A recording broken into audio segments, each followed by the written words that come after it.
Assalamualaikum warahmatullahi wabarakatuh dan selamat malam pemirsa TVRI Sulawesi Tengah. Dimanapun Anda berada, senang sekali rasanya saya Leo Zulfikar bisa kembali menjumpai Anda untuk program Bilang Bicara Langsung edisi hari ini di hari Selasa 30 Agustus 2022.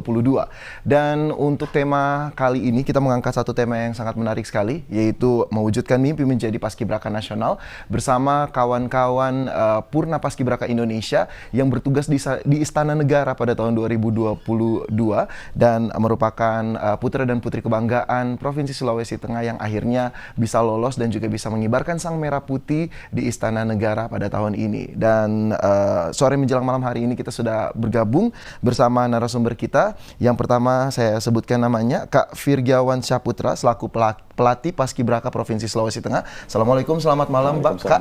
Oke, biasanya dipanggil Kak Iwan ya? Ya. Kak Iwan ini merupakan salah satu pelatih Paskibraka Provinsi Sulawesi Tengah ya Kak, ya, betul ya? Itu kalau boleh tahu ini sejak dari tahun berapa menjadi pelatihnya dan fokusnya pelatih untuk pasukan yang seperti apa Kak? Silakan. Oke, saya jelaskan sedikit. Saya mulai latihan diajak sebagai pelatih itu mulai di tahun 2009. Setelah 2009 belum jadi pelatih. Masih merintis dulu, ada namanya asisten pelatih. Oke. Dari 2009 sampai dengan 2010 saya jadi asisten pelatih, terus terangkat di 2011 menjadi pelatih sampai dengan 2022 sekarang. Sampai dengan 2022 ya? Iya. Berarti mulai dari pelatih sampai sekarang itu sekitar 11 tahun sekarang Kak ya? 13 tahun. 13 tahun sudah menjadi pelatih. Iya. Dan memang sudah tahu ya bagaimana caranya memoles anak-anak muda yang ada di kota Palu, Sulawesi Tengah pada khususnya bagaimana untuk menjadi seorang paskibraka. Iya. Kalau untuk fokusnya apakah memang pasukan 17 saja atau pasukan 8 atau memang semua pasukan nih Kak Iwan yang jadi di dalam pelatihan itu kita terdapat 10 orang pelatih, dibantu dengan asisten pelatih 3 sampai 5 orang, tidak menentu sih per tahunnya. Dalam pelatihan itu kita dibagi-bagi kelompok, ada penanggung jawab pasukan A, pasukan B, ada penanggung jawab pasukan 8, ada penanggung jawab pasukan 17. Kebetulan di tahun-tahun kemarin saya dipercayakan pegang satu pasukan, antara pasukan A, pasukan B. Cuman di 2 tahun terakhir saya dipercayakan sebagai wakil komandan latihan. Wah. Jadi mobile semua. Walaupun masih muda ya, tapi tanggung jawabnya sudah besar nih Kak Iwan nih. Dan kita juga kedatangan satu tamu yang merupakan seorang paskibraka nasional. Ini sepasang ya. Memang dari Sulawesi Tengah selalu mewakili sepasang ya. Ini yang pertama adalah Yusril Mahendrata Sofyan yang merupakan seorang paskibraka nasional dari Sulawesi Tengah. Diceritakan dulu nih latar belakang pendidikannya dari SMA mana dan ketika masuk di Paskibraka Nasional menempati posisi apa? Silakan Yusril. Baik, terima kasih. Jadi perkenalkan, nama saya Yusril Mahendrata Sofyan. Saya bersekolah di SMA Al-Azhar Mandiri Palu dan posisi saya di pasukan 17 pagi. Saat pengibaran. Saat pengibaran mendapatkan posisi pasukan 17 pagi ya. Dan pasangannya lagi nih yaitu Faina Amanda Dwi Fania yang merupakan pasangan dari Yusril sendiri, bersama berdua berjuang untuk mewakili Sulawesi Tengah sebagai Paskibraka Nasional di tahun 2022. Di Faina sendiri nih, asal sekolahnya dan juga di posisinya di tahun ini untuk Paskibraka Nasional itu seperti apa? Silakan dijelaskan. Baik, terima kasih. Perkenalkan, nama saya Faina Amanda Dwi Fania, asal sekolah dari SMA Negeri 1 Kota Palu. Posisi kemarin pasukan 8 penurunan di serpihan kanan. Wah, jadi istilah kalau paskibraka ada serpihan kanan ya. Kalau di sini sebutannya masih itu biasa pengapit kanan, pengapit kiri, pengapit tengah. Gitu. Wah, kalau di nasional namanya serpihan. Wah, sangat luar biasa. Dan kedua-duanya ini mengikuti pelatihan paskibraka nasional yang sebelumnya mengikuti proses seleksi. Tapi sebelumnya kita mau menggali lebih dalam dulu. Sebenarnya paskibraka nasional ini itu pola perekrutannya itu seperti apa di daerah nih? Bisa dijelaskan sama Kak Iwan dulu, silakan Kak. Saya jelaskan sedikit.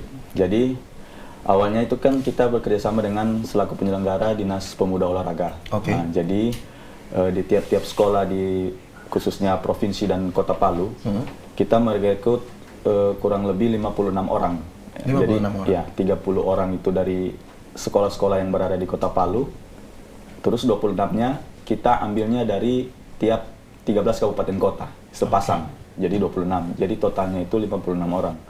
Nah, setelah pada saat perekrutan itu kita adakan namanya seleksi nasional. Seleksi nasional. Ya, itu sekitar diikuti sekitar 10 atau 20 orang. 10 pasang berarti kalau 20 orang. Oke. Kita mengacu ke aturan dari kemarin masih di bawah naungan Kementerian Pemuda Olahraga. Sekarang di bawah naungan BPIP. Oke, sekarang BPIP ya? Iya, BPIP. Oke. Jadi BPIP mengeluarkan aturan untuk standar nasional ke tiap provinsi yang ada di Indonesia. Jadi kita mengadakan seleksi selama kurang lebih 3 hari. Setelah itu di bulan Juni kita umumkan hasil yang berangkat mewakili Sulawesi Tengah ke Istana Negara. Gitu. Oke, dan perbincangan kita bersama kawan-kawan dari Paskibraka Nasional masih akan kita lanjutkan kembali, dan juga kita akan berbicara lebih dalam mengenai kualifikasi yang dipilih nih untuk menjadi seorang Paskibraka Nasional itu, khususnya untuk anak muda di Sulawesi Tengah seperti apa, namun setelah jeda pariwara berikut ini. Untuk itu tetaplah bersama kami dalam Bilang Bicara Langsung.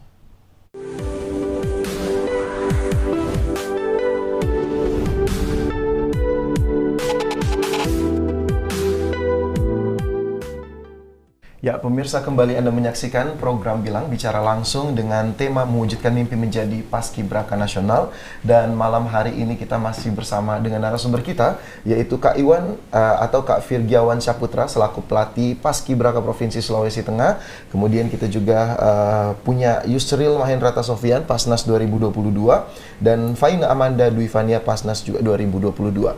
Ini Yusril berasal dari SMA Al-Azhar Palu. Terus Faina berasal dari SMA Negeri 1 Palu. Ini memunculkan tanda tanya juga nih, apakah memang yang menjadi seorang paskibraka nih Kak Iwan adalah anak-anak muda yang berasal dari kota Palu saja, atau tidak terbatas nih untuk anak-anak dari kabupaten juga bisa menjadi paskibraka nasional? Silahkan Kak. Kalau untuk Paskibraka Nasional, seperti yang saya bilang tadi, kita seleksinya itu semua. Semua dalam artian sekolah yang ada di kota Palu dan sekolah yang ada di 13 kabupaten kota. Oke. Gitu. Jadi semua berhak mendapatkan kesempatan untuk seleksi untuk tingkat nasional nanti. Salah satunya Faina dan juga Yusril. Kebetulan dua-duanya sekolahnya asal Palu. Asal Palu dan akhirnya bisa bersaing dengan rekan-rekan yang dari kabupaten juga, dan akhirnya bisa ke nasional. Apakah rekan-rekan dari kabupaten itu ketika tidak lolos Paskibraka Nasional, mereka kembali ke daerahnya atau tetap mengikuti Paskibraka? Oh, tidak. Jadi setelah kita melaksanakan seleksi untuk tingkat 1 Provinsi Sulawesi Tengah, setelah nama-namanya keluar, setelah itu baru kita laksanakan seleksi untuk ke tingkat nasional. Oke. Yang kita seleksi yang sudah dinyatakan lulus ke tingkat 1 Provinsi Sulawesi Tengah. Oke, jadi dari kabupaten masing-masing mengirimkan utusan, kalau tidak lolos ke nasional bisa tetap mengibar di Provinsi Sulawesi Tengah. Ya. Oke, saya kembali lagi nih ke Faini dan juga Yusril selaku Paskibraka Nasional tahun 2022. Mungkin bisa dikenalkan dulu nih atribut-atribut yang dikenakan, karena beberapa minggu yang lalu juga saya pernah mewawancara tapi dengan baju latihan ya, bukan dengan atribut seperti ini. Mungkin bisa diperkenalkan juga kepada pemirsa TVRI Sulawesi Tengah yang dikenakan ini apa, dan apakah ada makna filosofis di balik itu, atau adakah atribut baru nih yang diberikan dari Paskibraka Nasional untuk kawan-kawan? Silakan. Dimulai dari Yusril dulu. Silakan Yusril. Baik, jadi mulai dari mana ya? Mulai dari atas. Dari atas. Ya, jadi mulai dari atas ini Kak, ini pin Garuda. Kalau untuk pin Garuda pasti semua Paskibraka punya. Oke. Kemudian turun di pundak kiri dan kanan saya ini ada namanya evolet. Evolet ya? Iya, semua Paskibraka juga punya. Kemudian turun ke MPG. Ini MPG kita dapatkan saat pengukuhan pemuda perintis. Oke. Kemudian untuk ini pin Lemhanas.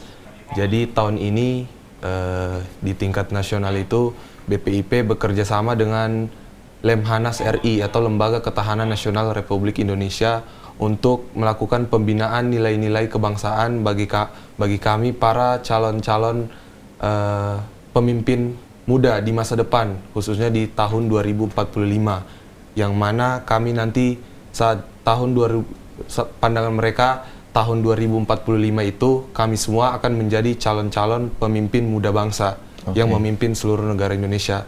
Oke. Dan pembinaan nilai-nilai kebangsaan ini dilakukan selama kurang lebih 5 hari di Oke. Lemhanas. Di Lemhanas ya. Setelah- Dari Yusril kita ke Faina lagi nih. Selain PIN tadi mungkin bisa ditambahkan lagi, tadi ada yang kayaknya mau disebutkan tapi kelupaan sama Yusril, silakan. Faina, dan juga ada beberapa atribut lainnya mungkin bisa diperkenalkan, silakan. Terima kasih. Tadi yang sudah dijelaskan sama Yusril, kita dapat PIN Lemhanas. Kurang lebih kita mengikuti diklat ini selama 5 hari dan ada kegiatan outbound juga Oke. dan penutupan di Depok kemarin. Oke. Dan kita dapat juga medali dari Kasko Gartap 1 Jakarta. Ini Penghargaan. medalinya diberikan atas apa? Karena menjadi paskibraka berarti ya. Apresiasi. Penghargaan Penghargaan dari Bapak Kasko Gartap atas keberhasilan kami mengibarkan bendera di Istana Merdeka. Oke.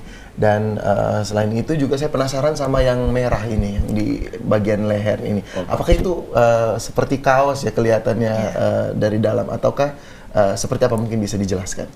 Ini shawl untuk menutupi leher kita, karena kita berhijab juga, laki-laki juga. Ada dalaman. Dalaman. Dalaman. Jadi bentuknya seperti kaos ya? Iya. Iya. Oke. Dan saya kembali lagi ke Kak Iwan nih, selaku pelatih dan juga sudah tahu nih paskibraka dan juga aturan-aturannya dalam berpakaian menjadi seorang paskibraka. Apakah ada perbedaan yang signifikan antara menjadi paskibraka provinsi maupun nasional dan juga mungkin di kabupaten atau di daerah-daerah lainnya terkait dengan penggunaan atribut seperti baju ini? Kalau untuk gamat atributnya, untuk di provinsi, nasional sama kabupaten, tidak ada perbedaan yang terlalu Yang signifikan ya? Cuman perbedaannya itu di badge lokasi yang sebelah kiri. Oke. Nah itu kalau nasional kan itu dia pakainya Provinsi Sulawesi Tengah. Sama di tingkat 1 provinsi juga pakai lambang provinsi. Kabupatennya dia pakainya Lambang masing-masing kabupaten, lambang kota kabupaten. masing-masing ya. Oke. Terkecuali mungkin untuk tingkat SMP itu belum bisa disebut paskibraka.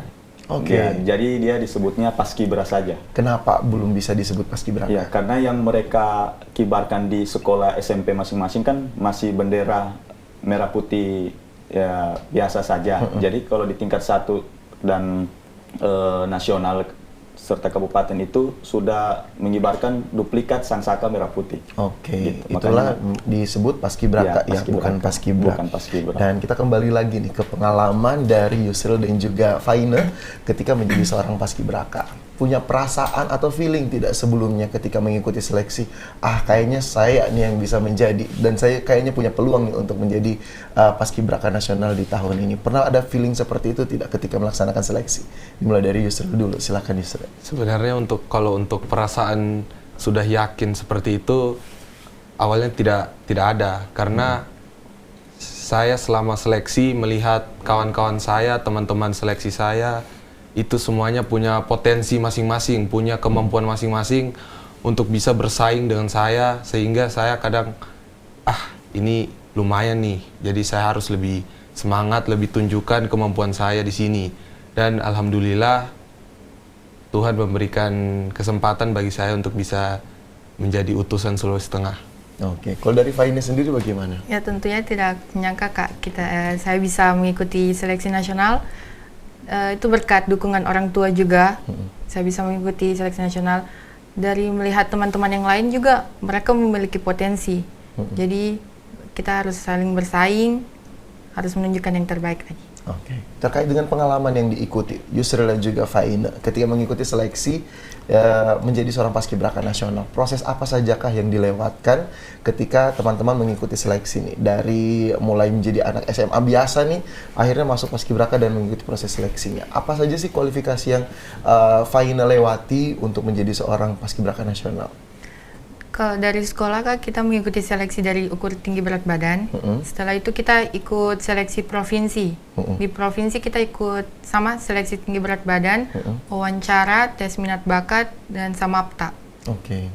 Dari Yusril sendiri seperti apa? Apakah ada perbedaan yang signifikan antara yang Yusril hadapi sama Faina atau itu sama?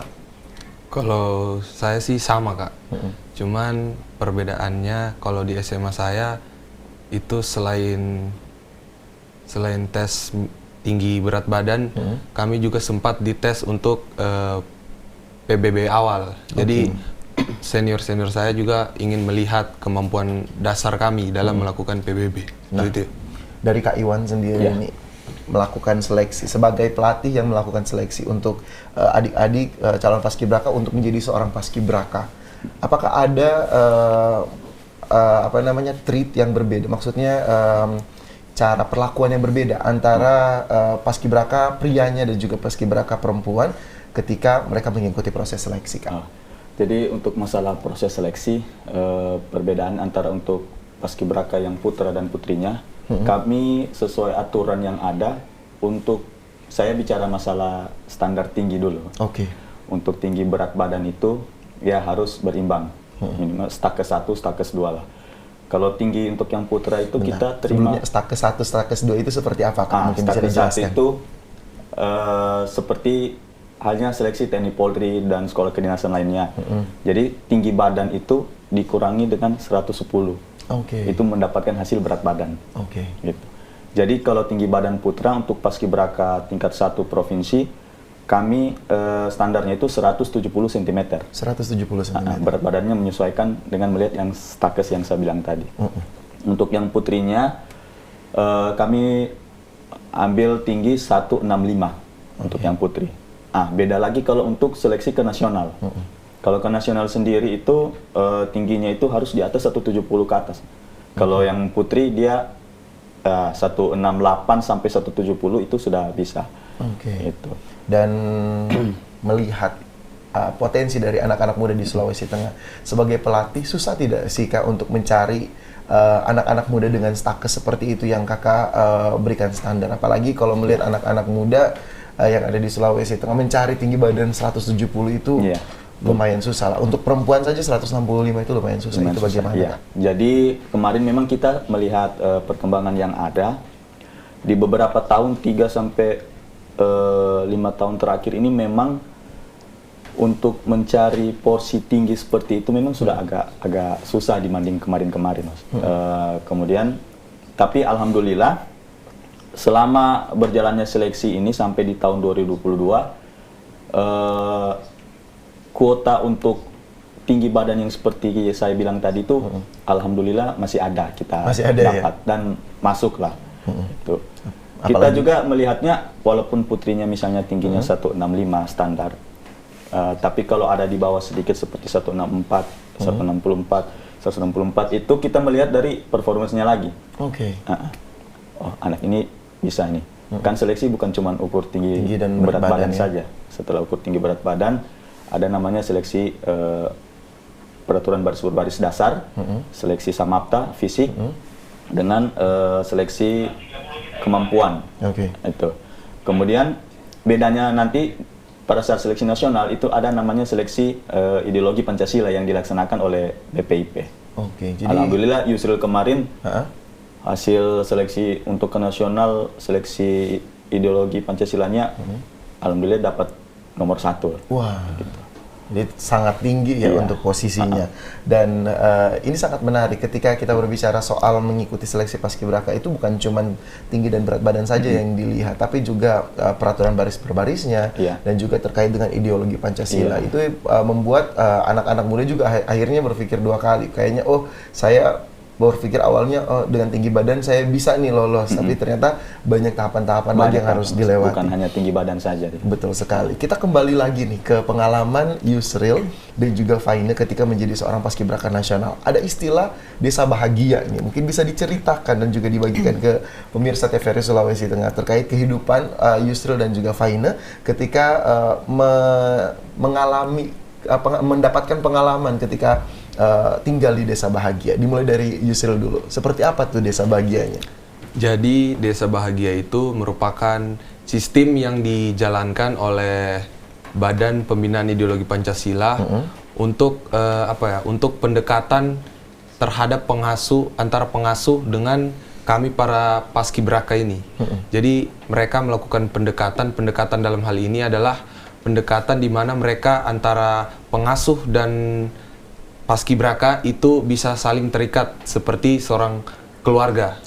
Sehingga saat melakukan pelatihan mereka tidak susah, mereka peduli terhadap kita seperti layaknya seorang ayah dan ibu. Jadi selain itu di Desa Bahagia itu pendekatannya itu mereka mengajarkan kita tentang nilai-nilai Pancasila dalam kita melakukan kegiatan sesama, apalagi kan kita di sana di Desa Bahagia terkumpul 34 provinsi. Jadi di sana kita betul-betul diajarkan nilai-nilai Pancasila itu sendiri. Seperti itu. Oke. Dan akhirnya pemaknaan dari Desa Bahagia ini sebenarnya adalah mengusahakan semaksimal mungkin untuk pelatihan paskibraka ini bisa menyenangkan ya untuk anak-anak muda yang seumuran SMA yang mungkin ada beberapa anak yang tidak bisa tinggal sama orang tua, terlepas dari orang tua, akhirnya di dalam Desa Bahagia itu di-treat atau diperlakukan seperti mereka sedang bersenang-senang nih mengikuti paskibraka. Dari Yusril, saya mau melanjutkan lagi nih wawancara bersama Faina terkait dengan pengalaman bertemu dengan utusan dari seluruh Indonesia. Tapi perbincangan kita masih akan kita lanjutkan setelah jeda pariwara berikut ini. Tetaplah bersama kami.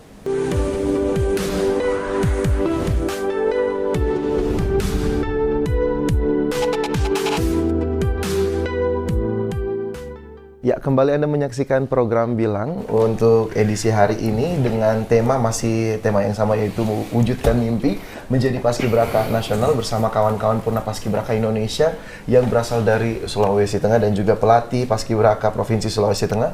Ada Kak Iwan di sini bersama Yusril dan juga Faina. Kita berbicara banyak mengenai pengalaman menjadi seorang paskibraka nasional dan juga sambil berandai-andai ya bagaimana rasanya menjadi seorang paskibraka nasional dan mendapatkan tugas dan tanggung jawab di usia yang sangat belia. Tanggung jawabnya sangat luar biasa, mengibarkan bendera merah putih. Dan tadi sempat saya singgung mengenai pengalaman Faina dan juga Yusril ketika bertemu dengan utusan-utusan dari beberapa daerah di seluruh Indonesia. Bukan beberapa daerah lagi, semua provinsi di Indonesia. Itu bagaimana pengalamannya, Faina? Silakan. Tentunya sangat senang sekali Kak, bisa ketemu 34 provinsi teman-teman, tapi kita saling menyesuaikan bahasa, menyesuaikan karakternya mereka di sana bagaimana. Tentunya bisa. Dari Yusril gimana Yusril? Kalau dari saya pertama saya kurang bisa berbicara di sana karena kenapa? Karena di sana menggunakan sesuai dengan logat yang di sana Kak. Aku, kamu. Itu hari pertama saya betul-betul kurang banyak berbicara karena itu agak nervous, takut salah, takut tersinggung merekanya.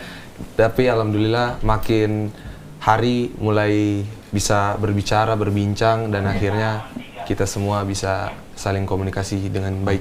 Di nasional, Yusril dan Faina dekatnya dengan provinsi mana? Kalau dari saya sendiri, saya dekat dengan semua provinsi, Kak. Mengapa demikian? Karena saya di sana lebih suka berbicara, lebih suka bercengkrama, bersenda gurau dengan mereka karena unik, Kak. Kenapa unik? Karena di sana bahasa yang mereka menggunakan rata-rata bahasa dan logat mereka sendiri. Jadi saya kadang-kadang berubah logatnya. Jadi kayak lucu. Iya, kayak lucu. Iya, betul. Kalau dari Faina sendiri bagaimana? Ya sama Kak, semua saya bergaul dengan semua, tidak memilih-milih karena seru, bisa mempelajari bahasa masing-masing daerah. Dan itu keunikan menjadi paskibraka nasional, bisa dapat kesempatan berbicara dengan kawan-kawan dari 34 provinsi di Indonesia.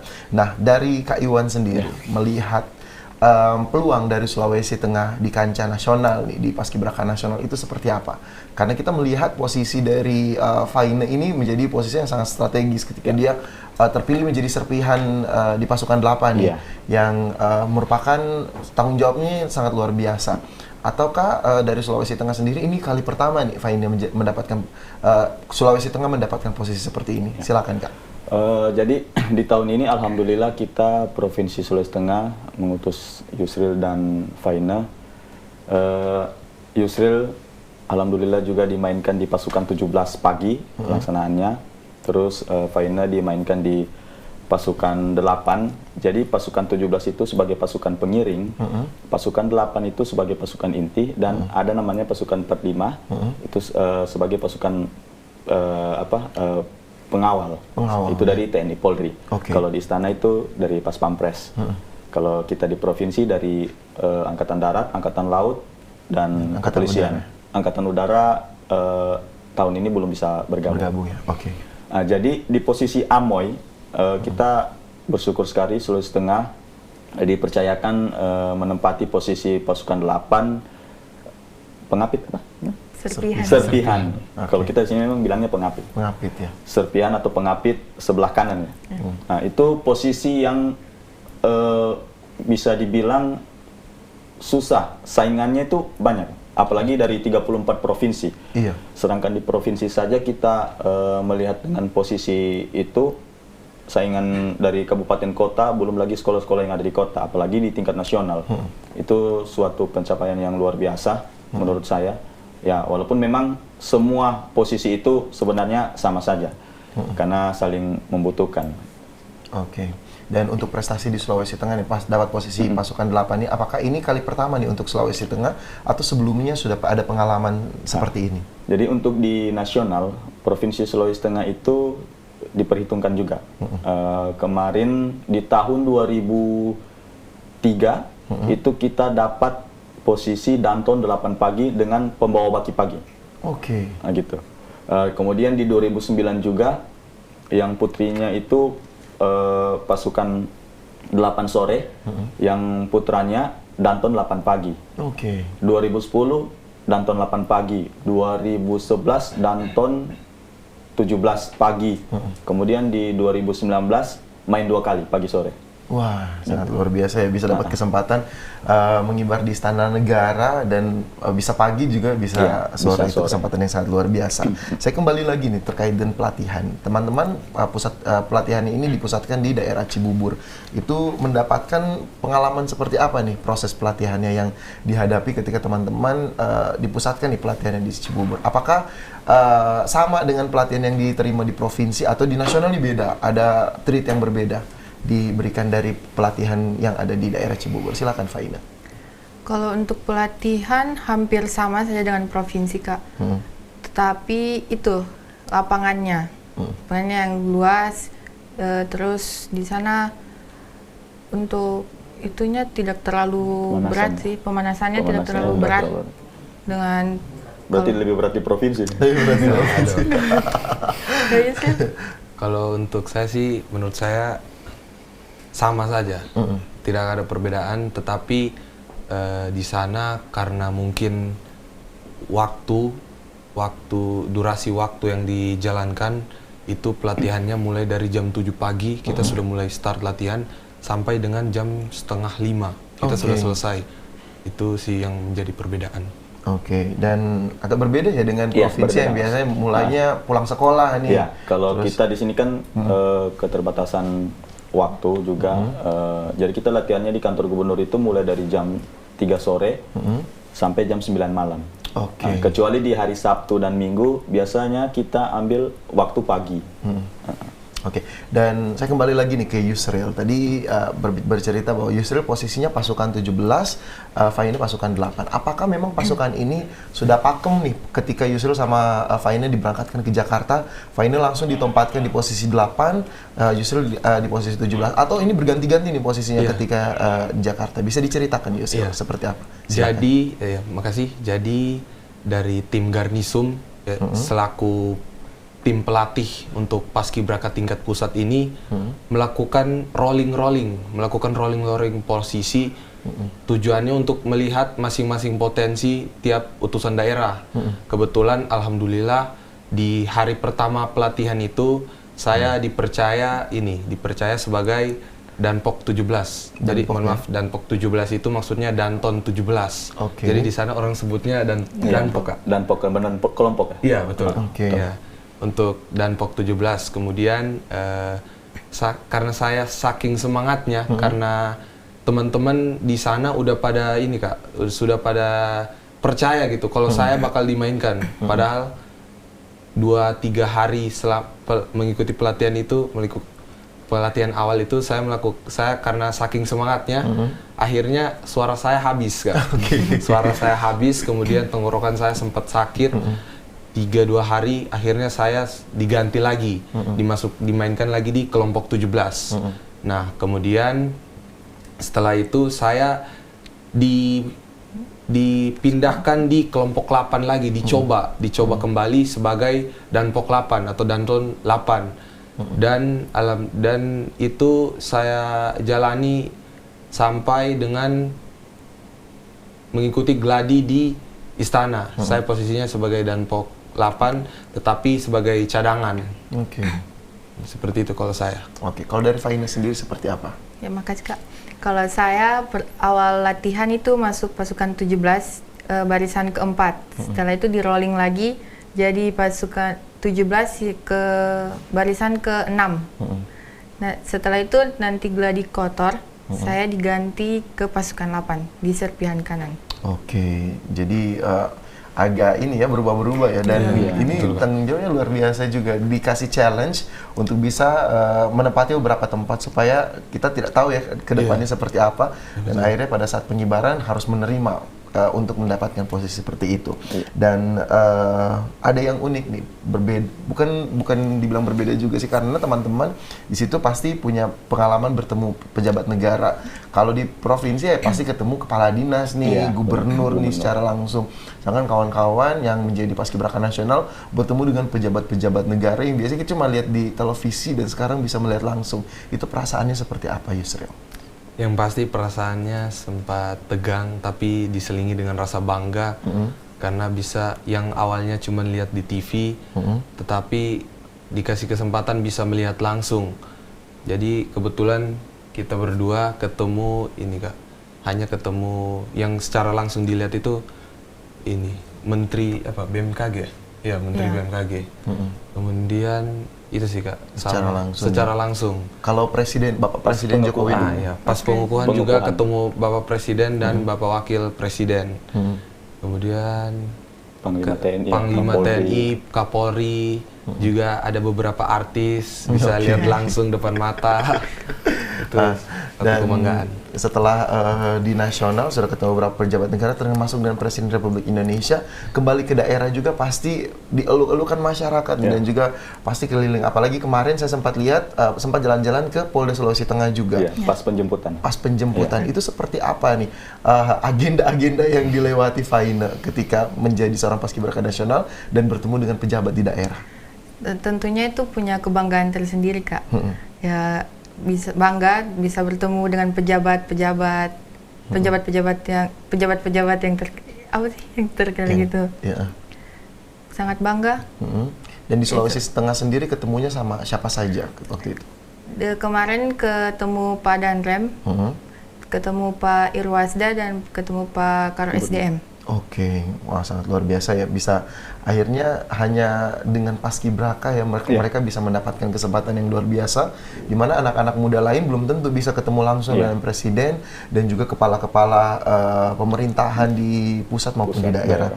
Dan terkait dengan pengalaman mengikuti pelatihan, kawan-kawan paskibraka juga akhirnya dikukuhkan bukan hanya menjadi purna paskibraka dan juga pengibar bendera pusaka, tapi juga terkait dengan penobatan sebagai Duta Pancasila. Bisa dijelaskan apa sebenarnya tugas dari Duta Pancasila itu sendiri? Saya mulai dari Kak Iwan dulu, mungkin bisa menjelaskan apa sebenarnya itu Duta Pancasila. Jadi awalnya memang ini program yang dibuat oleh BPIP, karena sebelumnya kita di bawah naungan Kementerian Pemuda Olahraga. Di pusat sudah diambil alih oleh BPIP. Jadi mereka ini yang nasional, termasuk di daerah juga Kak, itu ada namanya kemarin ditambahkan seleksi wawasan kebangsaan dengan pengetahuan tentang Pancasila. Nah, setelah itu, setelah mereka lulus, mereka melaksanakan tugas di provinsi dan di tingkat nasional. Setelah melaksanakan tugas, mereka akan dinobatkan langsung, secara langsung sebagai Duta Pancasila juga. Nah, Duta Pancasila ini salah satu program BPIP yang dimana menggabungkan Purna Paskibraka Indonesia masuk di dalamnya dalam program yang BPIP buat, seperti itu. Makanya ada namanya penobatan sebagai Duta Pancasila khusus untuk Purna Paskibraka Indonesia. Namun di tahun ini mereka ini belum bisa dikatakan purna. Karena tahun depan ini aturan baru juga tahun ini. Karena aturan tahun depan mereka melaksanakan tugas lagi. Oke, Tapi bisa. di 1 Juni, hari lahir Pancasila. Oke, Gitu. jadi Setelah laksanakan itu baru dinyatakan Purna Paskibraka. dan ini membuat perbedaan ya antara Paskibraka nasional di tahun ini dan Iya. tahun-tahun sebelumnya. Apakah ada perbedaan lain lagi Kak ketika menjadi Paskibraka nasional di tahun ini dan juga tahun-tahun sebelumnya ketika terpilih? Jadi perbedaannya tidak terlalu jauh juga. Untuk tahun-tahun kemarin itu memang karena masih di bawah naungan Kementerian Pemuda Olahraga, jadi semua full ditangani oleh, untuk di provinsi ditangani oleh Dispora masing-masing. Dulunya sebelum ada Dispora itu ditangani sama Dinas Pendidikan. Oke. Ya, seperti saya di tahun 2008 itu masih Dinas Pendidikan. Di tahun 2000, kalau tidak salah ingat 2012 itu beralih ke Dispora. Dispora. Nah, di tahun-tahun sekarang, di tahun 2022 ini, Kemenpora sudah tidak lagi, jadi dialihkan ke BPIP. Tapi untuk di provinsi itu masih ditangani sama Dispora. Dispora ya. Walaupun ini kebijakannya berubah tapi tanggung jawabnya Tanggung tetap jawabnya sama. tetap sama. Lokasi menyebarnya juga tetap sama, ya, tidak berpindah lokasi. Iya. Dan dari Faina dan juga Yusril sejauh ini menjadi seorang duta Pancasila itu, di benaknya Yusril dan juga Faina itu seperti apa ketika terpilih, dan juga saat ini apa yang lagi dipersiapkan antara Yusril dan juga Faina ketika terpilih menjadi duta Pancasila. Saya mulai dari Yusril dulu, silakan. Baik, kalau untuk saya persiapan saya sebagai duta Pancasila, yang mana pasti kita dinobatkan sebagai duta Pancasila itu pasti punya tugas. Jadi tugas kami sebagai pemudi daerah bangsa itu kami ditugaskan untuk menjadi agen perubahan. Oke. Ya. Menjadi agen perubahan kepada pemuda-pemuda daerah, pemuda-pemuda bangsa Indonesia, agar kedepannya kami yang akan menjadi calon pemimpin bangsa. Iya. Oke. Dari Faina sendiri, apakah ada tambahan? Silakan. Ya, kita mendapatkan pengalaman baru lagi Kak. Kita harus lebih memperkenalkan lagi Pancasila kepada generasi muda di provinsi ini. Ya, kayak kemarin juga dari Komandan Korem, setelah kita silaturahmi kemarin, Komandan Korem juga mengatakan di wilayah Provinsi Sulawesi Tengah itu ada namanya Kampung Pancasila. Kampung Pancasila. Iya. Nah, dan nanti itu lokasinya di mana? Itu di tiap-tiap kodim, Oh, di kabupaten. tiap-tiap kodim Itu sudah kabupaten, ada. Jadi ada 5 Kampung Pancasila, dan itu nanti kita akan rencanakan buat program dengan PPI Sulteng, yang dimana akan melibatkan Purna Paskibraka Sulawesi Tengah, termasuk Faina dengan Yusril juga untuk program Kampung Pancasila itu. Oke, wah sangat luar biasa ya. Semoga dengan tanggung jawab menjadi duta Pancasila itu bisa meningkatkan rasa percaya diri dan juga tanggung jawab dari kawan-kawan Purna Paskibraka Indonesia yang berada di Provinsi Sulawesi Tengah. Kita kembali lagi nih di pengalaman Faina dan juga Yusril ketika menjadi Paskibraka nasional. Ada tidak sih cerita-cerita unik ketika teman-teman menjadi Paskibraka dan juga bertugas di Istana Negara ketika menjadi seorang Paskibraka berasal dari Sulawesi Tengah? Saya mulai dari Faina dulu, silakan Faina. Tentunya sangat bangga Kak, bisa mewakili Provinsi Sulawesi Tengah, bisa membanggakan kedua orang tua, bisa membanggakan sekolah.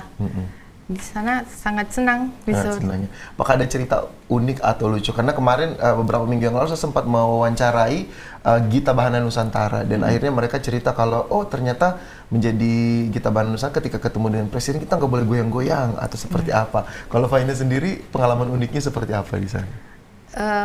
Itu Kak, ketemu para pejabat itu harus siap sempurna, tidak boleh bergerak, harus tatapan itu satu titik ke depan, tidak boleh melihat ke kanan kiri. Jadi kalau dari Yusril sendiri seperti apa Yusril? Kalau dari saya sendiri itu pas cerita lucunya itu untuk saya sendiri itu pas saat hari pengibaran Kak. Oke. Jadi kan kita saat pengibaran keluar dari DP, daerah persiapan itu belok kiri Kak. Belok kiri, setelah itu kita jalan di tempat terus henti. Kemudian kita akan menghadap ke arah presiden. Nah, di antara di bawah presiden itu ada pejabat, ada artis. Kemudian saat kita menghadap ke kiri itu, saat saya hadap kiri, di depan mata saya itu Reza Rahardian lagi natap saya Kak. Terus pengen ini Kak, dia mau coba kasih ketawa saya Kak. Dia gini-gini.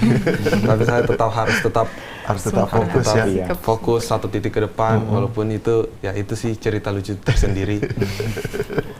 Jadi apapun tantangannya di Apapun sana itu, semuanya harus sampai selesai tugas itu baru bisa gerak bisa ya akhirnya ya, teman-teman dari Purna Paskibraka. Ini pengalaman yang sangat luar biasa sekali dan bisa kita juga dari TV Sulawesi Tengah merasa senang sekali teman-teman juga mau berbagi cerita dan juga pengalaman terkait dengan pengibaran Sang Merah Putih di Istana Negara. Dan saya kembalikan lagi nih ke Kak Iwan terkait dengan penerimaan. Tadi kan sudah dibilang mereka belum jadi purna nih. Dan ketika menjadi purna di tahun depan, status dari Faina dan Yusril ini seperti apa? Apakah secara organisasi, kan kita punya organisasi PPI ya, Kak Iwan nih. Apakah mereka akan dikembalikan ke nasional untuk organisasinya atau dikembalikan ke daerah di Provinsi Sulawesi Tengah? Silakan Kak. Jadi setelah insya Allah mereka tahun depan selesai melaksanakan tugas di 1 Juni dan dinyatakan sebagai Purna Paskibraka Indonesia, nanti mereka akan dikembalikan ke daerah. Oh, daerah masing-masing. Otomatis mereka akan masuk dalam organisasi Purna Paskibraka Indonesia Sulawesi Provinsi Tengah. Sulawesi Tengah. Iya, begitu. Secara kepengurusan dan struktur mereka juga masuk di situ ya. Masuk, Ya. masuk. Jadi tidak ada istilah. Berarti di PPI tidak ada organisasi PPI tingkat nasional. Ada. Jadi organisasi PPI ini tingkat pusat nasional, tingkat daerah, tingkat kabupaten dan kota. Tapi kepengurusannya untuk Paskibraka nasional dikembalikan dulu ya ke daerah ya. Ke daerah. Tapi potensi untuk menjadi pengurus PPI di nasional tetap Bisa, ada. bisa. Oke. Dan terakhir nih untuk masing-masing Faina dan juga Yusril, apa pesan yang ingin disampaikan untuk anak-anak muda, terutama anak-anak yang punya mimpi besar nih untuk menjadi seorang paskibraka nasional dan bagaimana caranya mewujudkannya mulai dari hari ini nih. Saya mulai dari Faina, silahkan. Pesan untuk generasi muda, tetap semangat. Jika ingin menjadi paskibraka, latihan dari sekarang, banyak-banyak berdoa dan kumpul niat yang baik. Kalau memang untuk berniat untuk menjadi paskibraka. Banyak-banyak berlatih ya. Banyak Kalau berlatih. utama berlatih apa nih kalau untuk menjadi seorang paskibraka? Tentunya kalau di paskibraka fisik. Fisik. Itu fisik, mental, dan minat bakat. Minat dan juga bakat. Oke, dari Yusril sendiri seperti apa Yusril? Baik, kalau dari saya sendiri kalau mau jadi seorang paskibraka itu harus ada niat. Jadi niat dimunculkan mulai dari sekarang karena niat mendukung segalanya. Dari niat itu mendukung kita punya semangat, kemudian selain niat latihan yang banyak, latihan PBB, latihan fisik, kemudian latihan berbicara juga agar saat nanti wawancara dan lain-lain kita semua mudah untuk berbicara. Kemudian rajin ibadah dan yang terakhir sayangi orang tua karena kalau tidak dari ridho orang tua kita semua tidak akan bisa sampai di titik sekarang ini. Oke. Selanjutnya dari Kak Iwan nih, selaku orang yang punya kompetensi untuk memilih anak-anak muda di Sulawesi Tengah. Apa pesan yang ingin disampaikan kepada anak-anak muda di Sulawesi Tengah ketika mereka ingin mengikuti seleksi dan juga kualifikasinya ini mereka masih membayang-bayangkan, saya pengen menjadi paskibraka tapi belum tahu kualifikasinya seperti apa. Silakan Kak Iwan. Jadi saya ingin sampaikan buat adik-adik nanti kita akan mengadakan seleksi di tahun 2023. Kemudian saya ingin menyampaikan untuk adik-adik yang jika berminat akan mengikuti seleksi Paskibraka Provinsi Sulawesi Tengah di tahun 2023. Yang pertama itu saya ingin sampaikan siapkan dulu kesehatan dan mental.